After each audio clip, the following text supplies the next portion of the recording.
Yeah, I'm just thankful you didn't tell me to let out a bugle or something. My hunting partners are Corey Jacobson and Dirk Durham, and I'm very privileged to be able to call them my hunting partners. If somebody was to tell me, you can take these kids out on hunt-of-a-lifetime hunts for the rest of your life, but you would never be able to hunt elk again for yourself, I would do it in a heartbeat. Austin, he's a 14-year-old boy. He has a brain tumor in his head. It's really affected his vision. His head tilted back, screaming a bugle as he came out of the timber. And I told Austin, there he is. And Austin's like, I see him. And we all teamed up with Born and Raised Outdoors, and Cody and Trent are doing a project called Land of the Free. It's still 90% luck, 10% skill, but honing that 10% skill is critical. This is Donnie Drake, and you're listening to Living Country in the City, episode 43. Y'all ready for your dose of flyover state spirit? Straight from the concrete jungle? Well, put down your latte and pull on your boots. It's time for Living Country in the City. Hey y'all, thanks for tuning in for episode 43 of Living Country in the City. Just want to say a big thank you to all y'all who tune in each and every week. You know, if you haven't already, I'd really appreciate if y'all left a quick rating and review on iTunes or Stitcher. You know, it really helps the podcast grow and allows me to continue bringing on these awesome guests week after week. Now, hunters are really an incredible group of folks, and they're often involved in a lot of very important projects. And we're not talking about just things like public lands or conservation, but generally just helping out other people and making the world a little bit brighter of a place. Now, today I've got Donnie Drake on the line, who just recently came back from an incredible hunt with the folks over at Hunt of a Lifetime, and wanted to talk with him a bit about it. Donnie, thanks so much for hopping on the line with me today. Thank you. Good talking to you. So, let's start out. Why don't you just give a quick introduction about who you are and how you got your start in hunting, how you kind of got into the outdoors initially. Yeah, all right. Well, I'm Donnie Drake from Elk101, and I grew up in a small northeastern Nevada town, Ely, Nevada. And I grew up hunting, starting with the 410 shotgun, chasing chuckers at like 8 years old, and started hunting deer with a rifle at 12, first time that you could hunt there in Nevada. And then hunted deer until I moved to Idaho when I was 18. Couldn't hunt elk back when I was growing up down in Nevada, which is home of some of the biggest elk around, and I never even got to be able to hunt them while I was down there. Haven't been able to draw a tag yet, but been in Idaho since I was 18. Short stint in Colorado, and Idaho's been home for many years now. So what prompted the move to Idaho?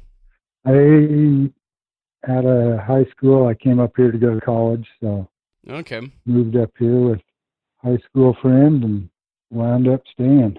I was gonna say, I can't imagine if I ever moved out there that I'd ever want to leave. I had enough trouble leaving after my elk hunt this September. So I can imagine you did. So you're living out in Idaho, and you are also quite the elk caller as well. Oh, I don't know if I don't think you could accuse me of that in the court of law, but, but I call elk for some really good elk callers. So if they have confidence in me, then that's about all I need to know about how good I can call.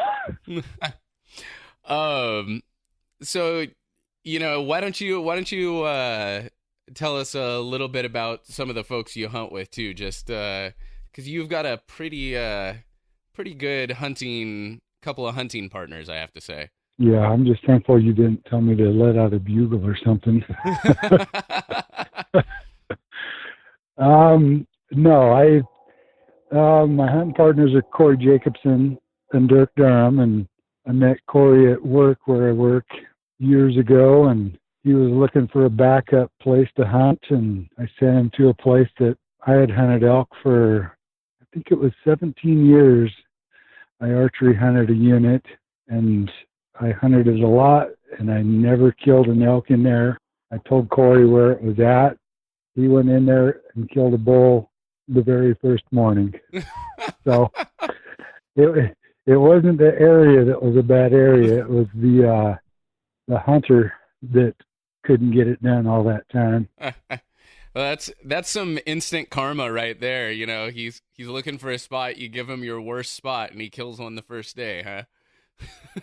Yeah, no, I gave him my best spot. Yeah. I'm like, there's elk there, but they're really hard to kill. And he just walked in. I think he wound up shooting a bull that I think he shot it at like 20 yards. It was raking a tree, and he stalked up to it while it was raking and shot it while it was raking. I just hunted it a totally different way than I knew how. I started out archery hunting for elk up here with a guy, and it wasn't really much of a hunting scenario. It was just kind of hanging out in the hills, and I wound up just doing that over and over and over. I guess the old saying about repeating the same thing is true. Definitely went insane chasing elk up there. But well, is there a better way to lose your mind? I can't think of one. No, it was never disappointing getting up there. It's always fun to be out in the elk, even if you're just out there to hear them and hopefully lay eyes on them a few times. Yeah. So how long have the three of you been hunting together? The three of us it's probably been 6 or 7 years that the three of us make our annual trip and try and get together. So now you were saying you used to hunt a little bit differently. Did meeting up with Corey and Dirk, did that change how you hunt, even outside of the times you're hunting with them?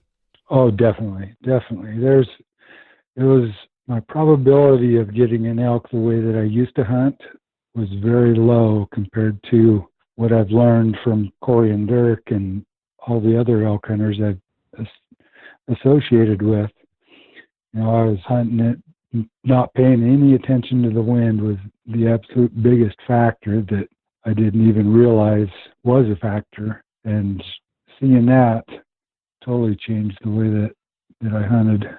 So learning to play the wind a little bit better. What were maybe one or two other things that you think really were big changes from how you used to hunt to how you hunt now?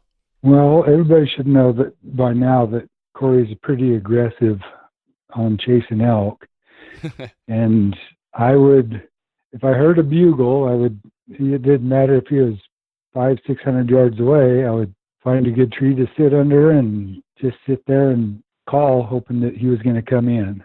And that tactic typically is not going to work. You got to be aggressive and chase him to let him know that you're the boss. You want to go in there and you actually want to fight, not just say hello from a distance. Yeah. So Corey likes to call. I never knew that about him. Yeah, a couple of people have been finding out about that lately. Nothing. I absolutely love hunting with those two. I'm very privileged to be able to call them my hunting partners, because I wouldn't be anything of a hunter that I am today without those two guys dragging me up the hill with them. So it's been a good fun run. You know, that really says a lot, and it's, you know, finding a good hunting partner. I mean, that's a serious commitment to make with someone, you know, spending that much time in the backcountry, and finding a good hunting partner is super important, but, you know, not an easy task at all. What would you say to someone like myself that's still pretty new at this and is, what tips would you give them as far as looking, like what to look for in a hunting partner, or a good way to find a quality hunting partner? first thing is you got to be able to communicate. And if you're wrong, you got to be able to accept that you're wrong and just kind of listen. Maybe you feel like you know some things, but you don't know everything. And being able to take some kind of criticism is, I mean, you're not going to get any better if you think that you're invincible. You need somebody to tell you, well, maybe you can do this a little better, do that a little bit better. And someone that's going to push you. And there's a lot of times when with those guys that I personally probably would not go in the places that I would, but we wind up going there. Most of the time, those 14-mile walks are just walks, but we got that area X'd off of the map that there aren't any elk. So sometimes when we're back in there, we actually do find the elk. So you got to be able to swallow your pride and find someone that can communicate where you can improve in a better way, and you got to find people that will push you a little bit to your limits and take you farther than you would necessarily go by yourself. Definitely.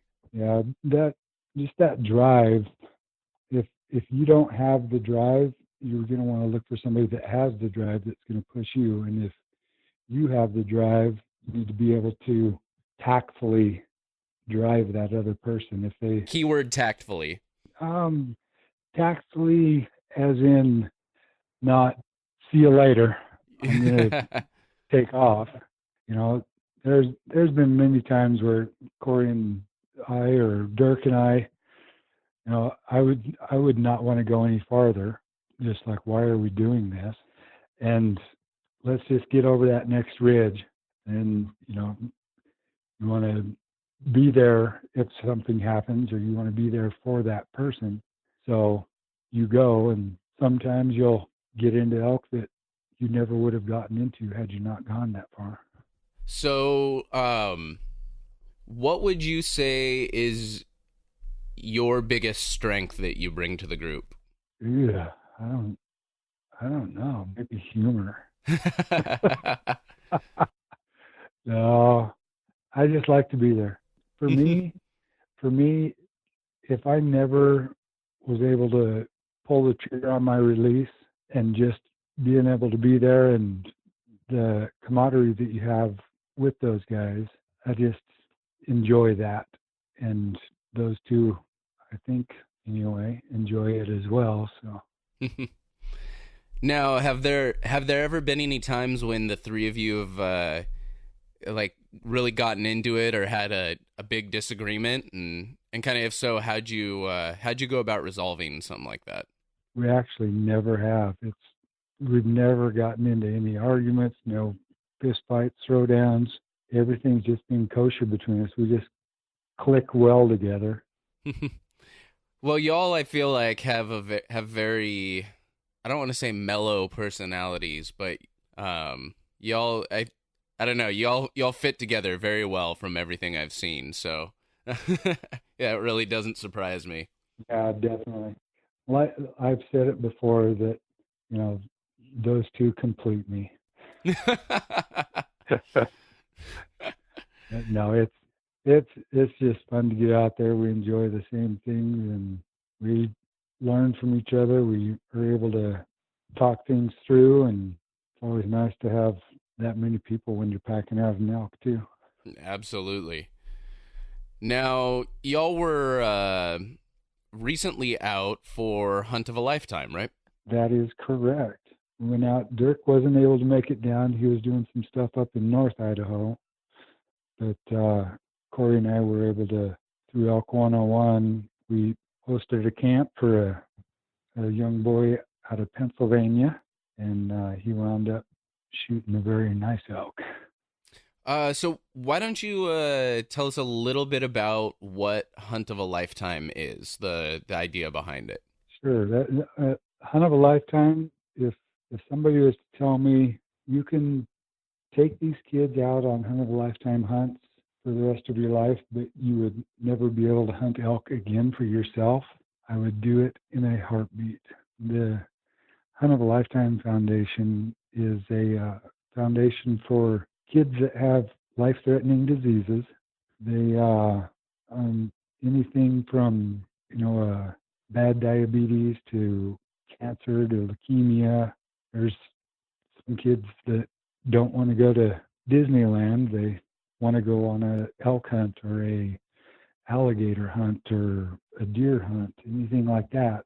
And that's where Hunt of a Lifetime comes in, and they arrange for, they just have a list of animals that they can go and harvest, and they get to pick which state they want to do which in. And if it is a elk hunt in Idaho, then they contact the director here in Idaho for the Hunt of a Lifetime.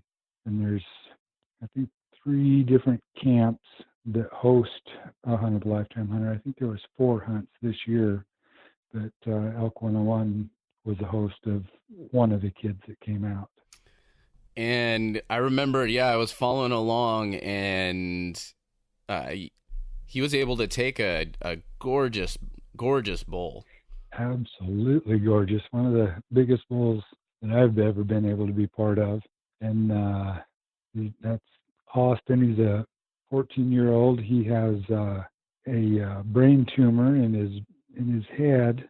And Austin came out. He was a trooper. He didn't feel like he could go very far, and we could see what his limitations were, and could see that he had a little more drive in him. And I think we drove him to a point that he actually wanted to do it. And he said, "How much farther?" We're going a few times, and we told him how far we were going, and he's like, "All right, we'll get there." But he's a 14-year-old boy, and he's had this brain tumor for a couple of years, and it's really affected his vision. So he has a hard time seeing out, past 60 to 80 yards. There's a few times that we had elk in that 60, 80, 100 yards, and he wasn't able to actually see the elk. It's discouraging, and it touches your heart, because he came out here to do this, and we're supposed to be helping him and guiding him, basically. And we just want him to be able to at least see one. And try looking through his scope, and he couldn't see through his scope. Just where his face was to the scope, he kept seeing black in it, and I can't see it. So it worked out. These camps are definitely, we lean on a higher power in order to make things happen. We can be the best elk hunters in the world, but until we submit and settle down and let somebody else take control, it just seems like things don't happen until it's the time for it to happen. On Austin's, we had a bull going across the canyon from us on this little drainage, had a creek going down the bottom. Bull was bugling at the top of the other ridge. Corey was probably 40 yards up on our side of the hill, came to a little opening, and Corey was up there bugling. Bull came down through the bottom of the ravine, came across, walking down a trail, and he just come out of the timber, and we were sitting in, it's probably a 50-yard wide patch. 50 yards down to the creek bottom was open. He came out of the timber at 20 yards, and he came out with a huge bugle, just his head tilted back, screaming a bugle as he came out of the timber. And I told Austin, "There he is." And Austin's like, "I see him. And he was just coming right up the hill, straight to us, kind of angling towards our right. He came up the hill. We were filming it, and if you watch the film, he comes out of the timber. I'm like, "Okay, go ahead. Sounds like I'm telling him to go ahead and shoot. I'm trying to tell him to go ahead and look through your scope so you can be able to find him. And I'm looking at the bull, and I thought that he was looking through the scope at the bull. I looked over, and the elk's at like 12 yards and coming up the hill towards us. And I look over at him, and he's just head above his rifle, just looking at him. I see him. I'm like, look through your scope. So he looked down through his scope, and the bull was at about 8 to 10 yards from us. And when I looked at him, he was like, I can't see him. It's all black. So I just kind of grabbed the front of the rifle, and at that distance, at 8 yards, I just held it because we're sitting shoulder to shoulder, and just told him, all right, you should be good right there. Go ahead and shoot him. So he shot, and the bull ran about 40 yards and piled up in the creek that he had just crossed. Wow. It was unbelievable. It had to happen that way in order for it to be successful. And there's, something like that where you have somebody that has, those kind of limitations. There's definitely a higher power that's in control of what's going on there. Yeah, because this was not like a canned hunt, not a small ranch high fence hunt, was it? Absolutely not. So the state of Idaho puts out 5 tags for these hunt of a lifetime hunts, or for disabled hunts that are for nonprofits to be able to take them out. And it's basically, anywhere in the state that you tell them where it is that you are going to be hunting, and they give you a handwritten tag. So we took them out to one of the better units here in Idaho, and it's all public land, but it's a draw only unit for the elk that are out there. It's one of the most coveted tags in Idaho. Now, and how long did it take to from the start of the trip to before y'all put down the elk?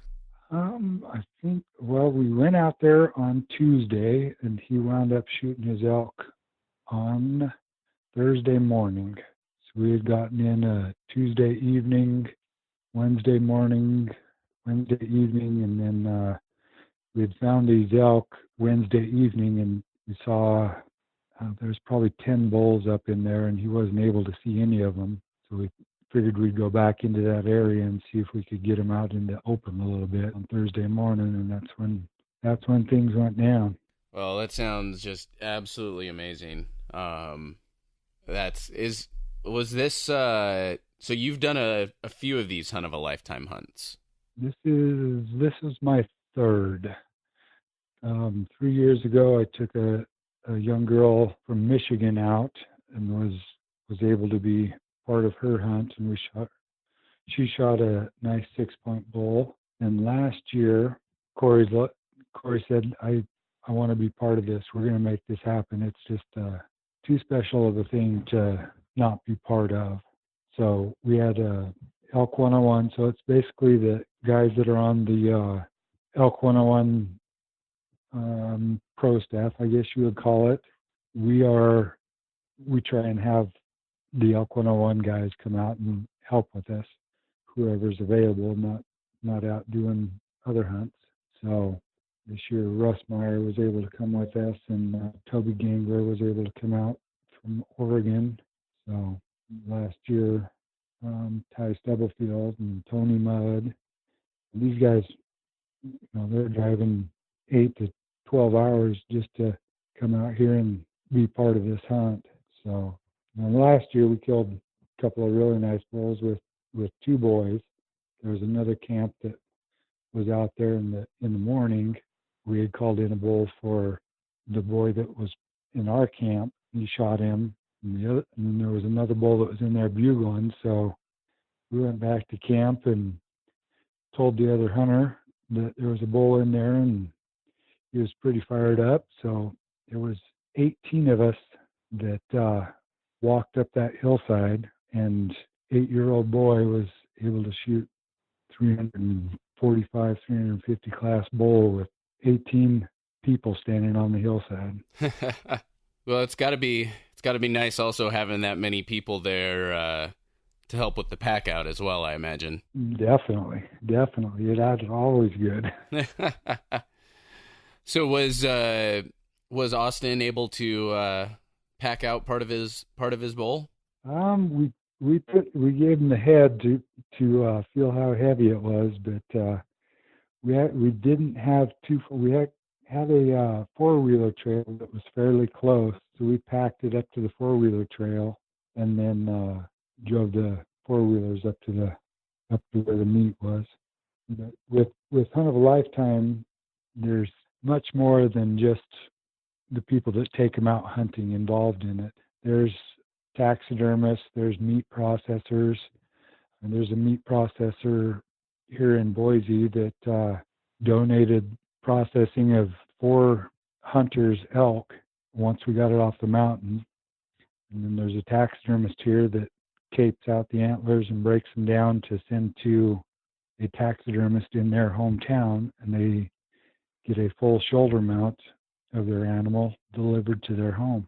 So, yeah, it's definitely a really nice, really neat deal, especially, being able to have a meat processor basically on call to cut and wrap an elk and get it frozen in a day and a half, 2 days, to be able to ship back with them on the airplane flight home is pretty generous for them to be able to do that, especially in the middle of their busy time of the year.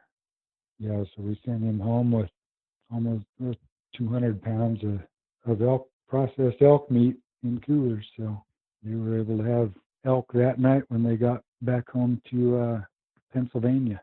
That's amazing. So have you heard it all from Austin since then? I've talked to his dad a couple of times. He has a pretty aggressive cancer, and he had a CAT scan or MRI this past weekend, and it wasn't overly positive. It hasn't spread or anything, but there's no new tumor, but it's definitely growing. So they had to up his chemo dosage. He's on a 21-day treatment, and he has to go in, I think, every 3 weeks for a new scan to see how things are going. But his dad said that it could grow, if they didn't change the treatment, it could grow by 2 centimeters by Christmas. So, man, well, definitely one to keep in the prayers. And there's no way that you can do one of these hunts and not become. I mean, these people, you just become kind of family with them. And the girl that we took out a few years ago, she was from Michigan, 17, and she was graduating high school. She put in a application to Boise State. She got a really good scholarship to come to school here. She moved here, and so she's now enrolled and going to school at Boise State. And her family, her brother comes out here and goes hunting, and he loves it out here. Her parents come out here, so we definitely stay in contact with them. That's fantastic, and we'll make sure to keep Austin in our prayers. Hopefully, hopefully this'll get one big prayer chain going. So definitely, yeah. So we came back from camp a day early, and trying to figure out something to do with him so he's not just stuck in a hotel room waiting for his flight out. I called around, and there's a contact for a guy that has a sturgeon fishing pond up here outside of Boise, and Corey drove 3 hours from his home down here to go out sturgeon fishing with us, and I think Austin wound up catching eight sturgeon that day. Man, and he was jacked about that. It was an awesome day. Man, my hunting and fishing seasons have not been successful so far this year. I can imagine how jacked he'd be about that day. Yeah. Sounds like your hunting season. I followed along on your little journey there, and sounds like you're going to come back as a bionic man next year. Well, I'm hoping I'm coming back the end of this year as the Bionic Man. I'm back up walking around again, hoping to this week that I can start getting back doing some light hikes, and I figure the goal is by December, by the time those late season archery hunts start for coos and muleys down in Arizona. Yep. I'm hoping I can be down there chasing them and not be skunked this year. So we'll see what happens, but yeah. So I'll make sure to post up a link to Hunt of a Lifetime on our show notes page. That's going to be livingcountryinthecity.com/43. And it looks like they've got, links for donations and some contacts for anyone that, might want to get involved. I don't know if you have any additional knowledge on ways people can get involved, but it looks like most everything's up on the website here. Yeah. I think one of the guys here in Boise, Jeremiah Pope, he started a kind of a local drive for on Facebook. I have it on my Facebook page, a drive to raise $10,000 for Hunt of a Lifetime. Just kind of wanted to, I'm not sure what they call just a charity drive that they have. So on my Facebook, somebody should be able to find that if they wanted to go, and I think that's going to kind of help out the Idaho chapter of Hunt of a Lifetime. Okay, and I'll go hunt that link down and post a direct link up to it, so people should be able to find it pretty easy. Yeah, definitely. Yeah, and it's all, when the kids come out, usually it's their parent comes with them, and they have, no expenses. Everything's paid for them, their flights, their meals, and our camps. We bring a guy that comes out this year, Russ Meyer. His dad came out, and that's all he did was cook us meals for breakfast, lunch, and dinner. And it's nice for them to not have to worry about anything when they come out and do this. Just have a few days of peace where they don't have to think about everything else that's going on in life. That's amazing. Yep. And that's one of the things. They don't, everywhere that they go, they're a cancer patient or they have life-threatening illness. And when they're out there with these camps, they are just one of the guys, one of the girls, and they're just out there to enjoy a hunting camp. And that's, a lot of times, all of the kids that I've taken out, they've been from back east, Michigan, Pennsylvania, and the biggest thing that is different is out there's not much public land, and out here where we take them, it's as far as you can see is public land, and so all the dads have said we can hunt here. We have permission. I'm like, we don't need permission.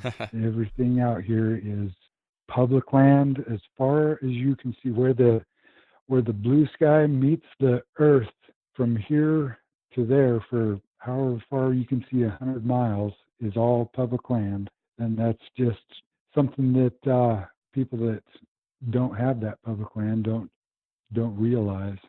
No, and that's even all those folks that are used to hunting already. They're hunters. It's got to be such a hugely different experience for someone that might be used to a lot of private land or sitting in a tree stand or something. It's a completely different experience. Yeah, I don't know if you've been following along on the Land of the Free project that we worked on or not, but the Elk101 crew and Hush crew, Pure Elevation crew, Angry Mountain Productions, and we all teamed up with Born and Raised Outdoors, and Cody and Trent are doing a project called Land of the Free, raising awareness for public land. And Cody and Trent did 5 states and 45, 50 days of elk hunting straight. And they just dropped that video. I want to say, was it today or yesterday that they dropped that video? Yep. So what they're doing with that video series is yesterday was day one of the 50-day hunt. Yesterday was, everything that happened on day one. Today they released a video for day two. Tomorrow will be day three, all the way on out until day 50. And it's, just over the shoulder. Here's what we did today. And yesterday's video is about 45 minutes. Today's, I think, was around 38 or 40 minutes. But it's definitely a neat project and an incredible group of guys to be able to work with and to hunt with. Sometimes there's a lot of pride and ego in different hunting camps, and to be able to have 5 different groups of guys be able to overlook any of that and share camp with each other was definitely, it's a season to remember. Yeah, no, I've been pretty busy at work, so I haven't gotten a chance to watch them yet, but I've had the bookmark open on my browser on my computer for the past day. Keep trying to find a moment to give it a look, so I'll have to make sure to start that tonight so I don't get too far behind on the releases. Yeah. It'll be a binge watching over Thanksgiving weekend for a lot, I'm sure. That actually sounds like a pretty fantastic Thanksgiving weekend to me, if we're being completely honest here. Yeah, definitely. Stuffing my face with pumpkin pie and turkey and watching hunting videos. That's about as ideal as it gets in my mind. Yeah. Short of actually being out hunting, I should say, but yes. On that note, let's take a quick moment to hear a word from one of my partners. Hey y'all, if you're like me, a new elk hunter really trying to up your game and get into backcountry big game hunting, or if you're an experienced hunter trying to fill tags more consistently, you really need to check out elk101.com's University of Elk Hunting online course. If you're looking for a central resource to really take you all the way from start to finish when it comes to big game hunting, this is it. Corey Jacobson is a world champion elk caller and one of the definitive experts when it comes to elk hunting. And in this online course, he shares over 30 years of his elk hunting experience, strategies, and tips. All of this is broken down into easy-to-digest modules and packed full of great video content as well. This will provide you with all of the resources you need to be a confident elk hunter, regardless of your past experience. What's even better is you can get $10 off the University of Elk Hunting online course by visiting my partners page at livingcountryinthecity.com/partners. So, speaking of being out hunting, what's up next for you this season? There's a late archery deer season that opens up here on November 10th in Idaho, chasing mule deer. So I'm trying to get out and see if I can't shoot a mule deer. And other than that, just getting ready to put in for some applications and see what next year is going to bring. We're already starting to figure out what we're going to be doing for next season. It's hard to believe that it feels like just a couple months ago that I was putting in for all my tags, and it's hard to believe it's already time to do it again for next season. Yeah, definitely. Gonna start getting all those alerts from all the different services I subscribe to. Yep. Yeah. You just got to make sure your bank account matches. Oh, I don't even want to talk about that. Oh man. Yeah, putting in can take a little hit on the cards there. Yeah, just shuffle it from one to another until I get the refunds on the stuff I don't draw. Yep, exactly. But no, it's great. It's exciting. It's it's a very fun time of year though too. Getting to, it's expensive and it definitely hurts the bank account, but it's that time of year when everything is still wide open. You're still kind of in that mindset of, I could draw, I still have a chance at drawing that premium unit, or it's just, it's not all locked in yet, and it's still, sky's the limit for what you could do. So I'm kind of plotting, and I've been trying to figure out what I can get away with my vacation days, and with family time and everything. And we've got a family vacation to Hawaii next year, and I was and unfortunately it's of course they want to plan it during the summer, when it's all nice and warm. Yep. And I was like, well, why couldn't we do it earlier in the year, like say during axis deer hunting season? Yeah, definitely. But yeah, they didn't really appreciate that too much. But Yeah. there's lots of year-round hunting opportunities out there, so hopefully I get to have some fun, maybe do some pig hunting out there, or some feral goat. They got some really interesting hunts for that, and it's not all that expensive from what I was looking at. So Yes, they do. It's a couple of people have gone over there and had a great time while on vacation in Hawaii doing some hunting. hey, for some people, vacation is laying on the beach and going swimming and parasailing, all that, and that just sounds like I would be going stir crazy and feeling like I'm wasting time if I was doing that. Yeah. So my vacation is gonna involve rocky terrain and chasing all sorts of animals, hopefully. Yeah. Are you going to come back to Idaho? I definitely am. That's one thing, regardless of what I do. I've had a lot of folks reach out to me and want to plan hunts, and my buddy Clayton, who was the guy that helped pack me out after I hurt my knees. Yeah. I'm probably gonna go do some stuff with him in Idaho or in Montana, and I'm hoping to his buddy that actually drove me out, because when we packed out, I had to pack out to basically the opposite side of the mountain. Yeah.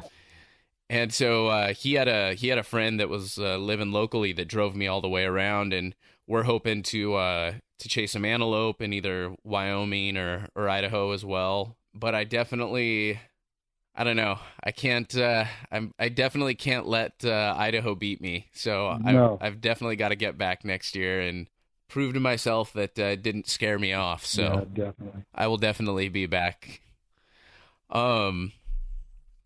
So do you have any? I can probably guess what it's gonna be, but if you had to pick a favorite animal to hunt, what would it be? Yeah, it would probably be elk, I would assume. I don't think that comes as a big surprise to too many of us. No. Actually, I do really like archery antelope hunting. It's extremely challenging, and it's kind of like a golf game. You're by yourself, and if you can spot and stalk an antelope and be able to shoot one, it's a pretty hard feat to be able to attain. So I do like archery. I've heard from folks that archery, well, just antelope hunting in general, is one of the most fun hunts, though. It's super difficult to actually get one, but it's, especially with your bow, but it's one of the most fun hunts because you just see so much. There's a lot of action. It's not like elk as much, where you kind of wake up and you're like, well, really hoping we hear and see something today. Yeah, definitely. With antelope, you can pretty much see them every day, but they'll let you get to about 80 yards, and then you think you're all big stealthy hunter, and then they just kind of keep that 80-yard barrier. Well, and so often in antelope country, there's not exactly a lot of heavy terrain features to hide behind or Yep. or stalk up to them with. You're not crawling through thick timber or anything too often. It's just nice, wide open country where they can see you from a long ways off. Yep, definitely. That's where they like it. we ran into some antelope this year at like 9,500 feet in elevation, and they were in timber, and we're like, are those antelope? So, Are you guys lost? yeah, exactly. They're getting to the other side of the mountain. Yeah, I guess got to get there somehow. They're taking the shortcut. Yeah. No, but elk is definitely my favorite. That interaction that you have with them, being able to have an argument with them and be able to call them in. There's nothing that beats the sound of an elk bugle. And that's the one thing I'm still not sure. So I was out, and I want to say probably my second night out there. I was feeling super discouraged, and I remember laying in my tent, and I had the stove going, so that was crackling, and it was either snowing or raining. It was kind of swapping back and forth, so there's constant noise on the tent, and it was pretty loud. And just way, way, way off in the distance, I think I heard two elk bugle back and forth a few times. And so I'm not totally convinced. I'm about 60% sure I heard an elk bugle, but really I'm just so hungry for the day that I get to see that elk up close, within, under 100 yards sort of a thing. And, Yep.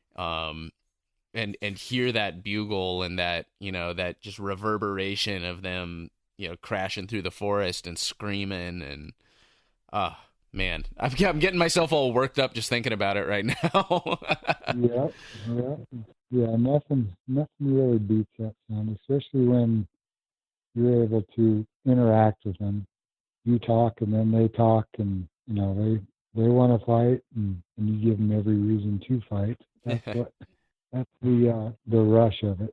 Well, it's just one of those funny things. Is I can only imagine, when, because I was thinking about it, I'm like, this is not a big animal, and I know up until the point that it's getting real close to me, I'm sure I'm gonna be really confident with this whole thing, but once I get it into bow range and suddenly realize I've pissed off this animal and it's could squish me real easy. Yep.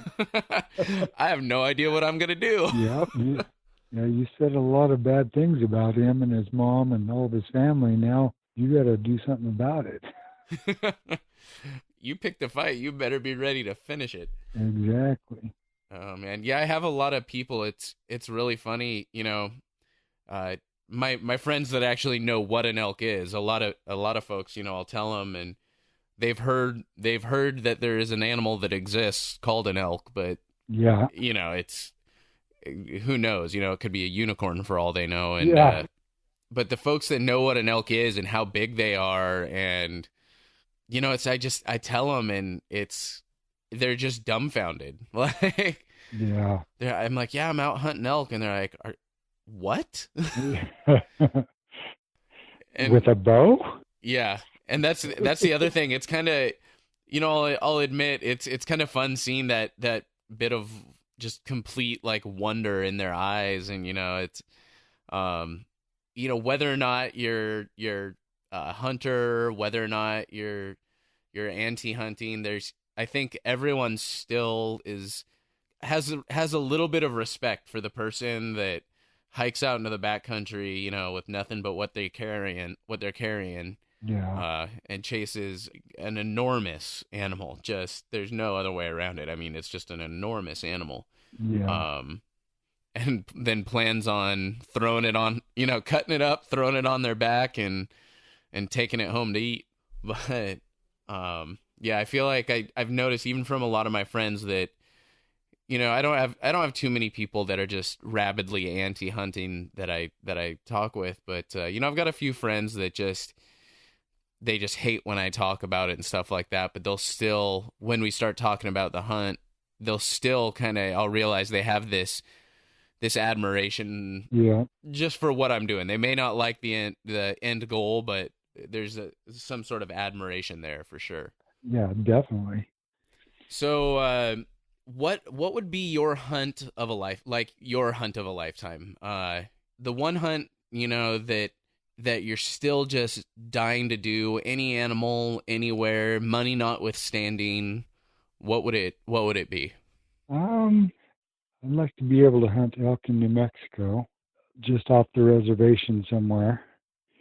And then I'd also like to be able to hunt elk up in Canada. There's some fantastic elk up there, and I just kind of wanted to do that for a long time.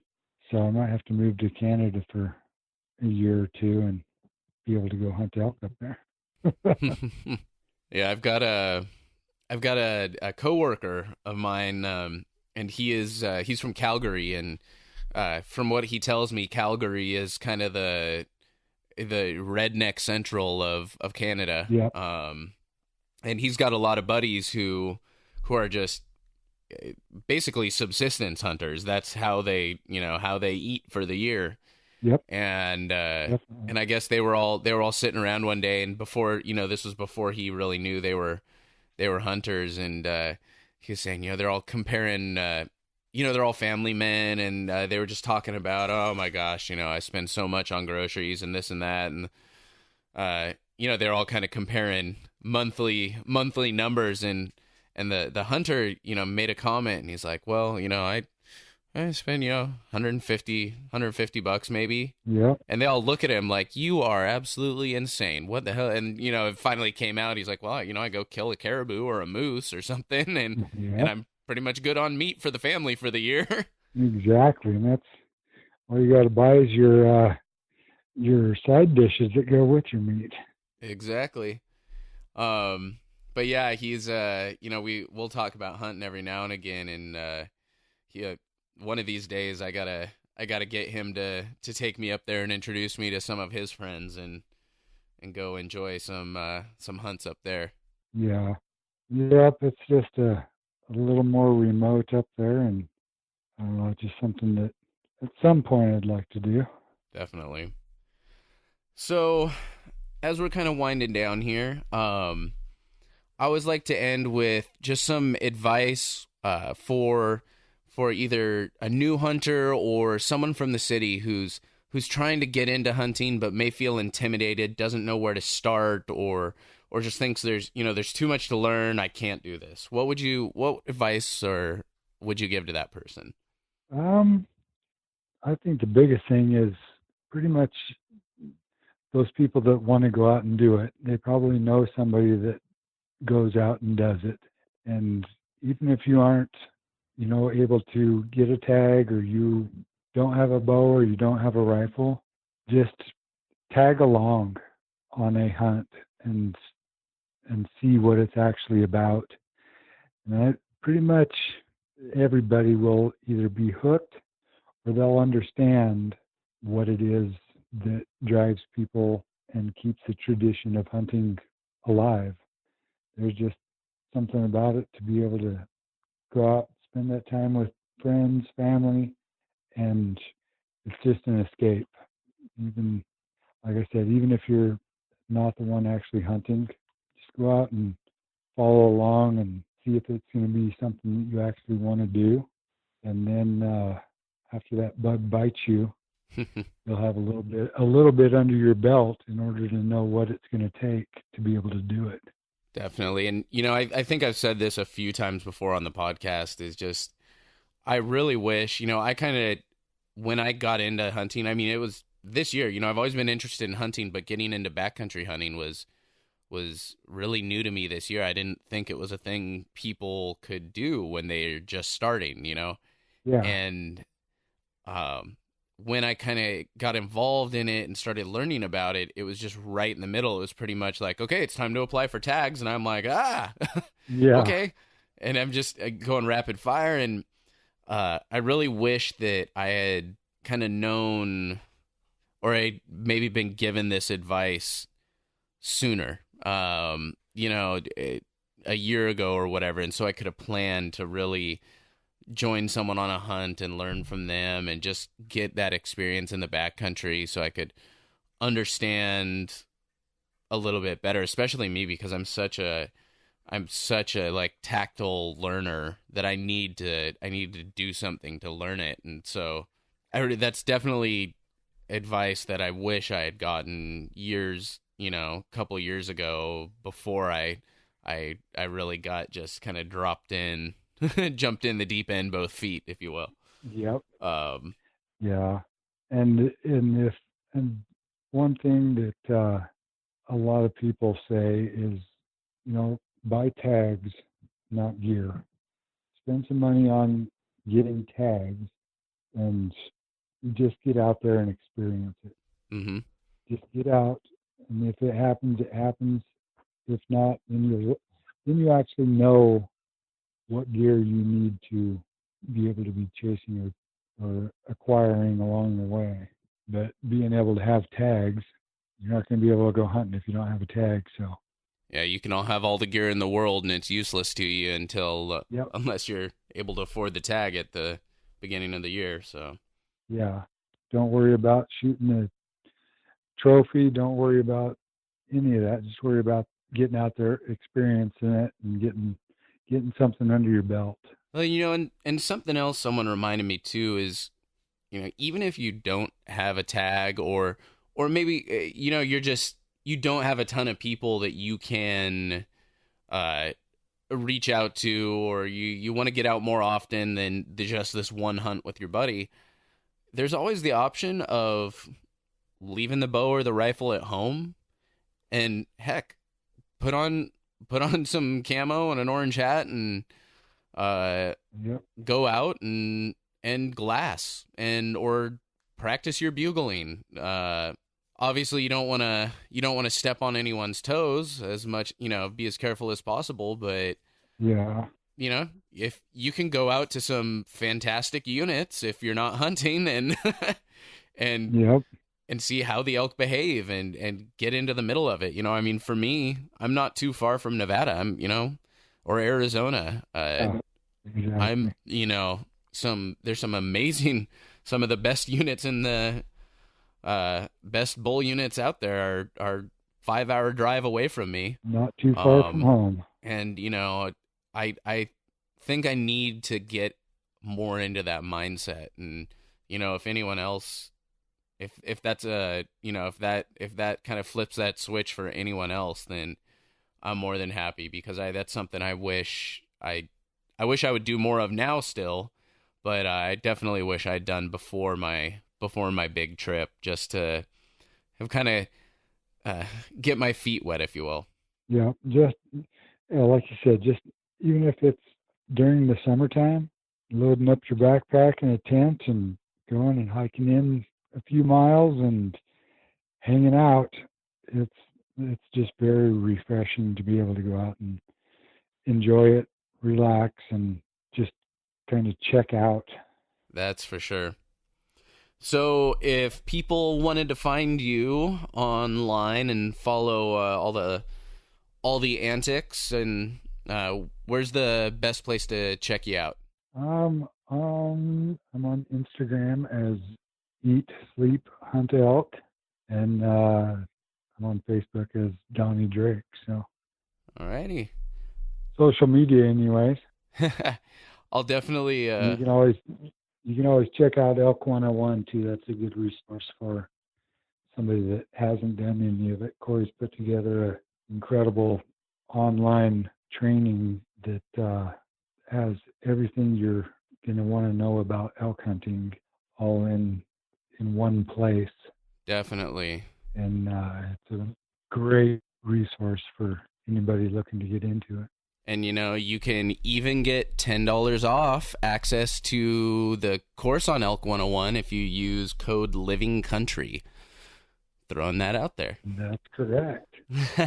Yeah. But yeah, actually, I can't say enough about Elk101.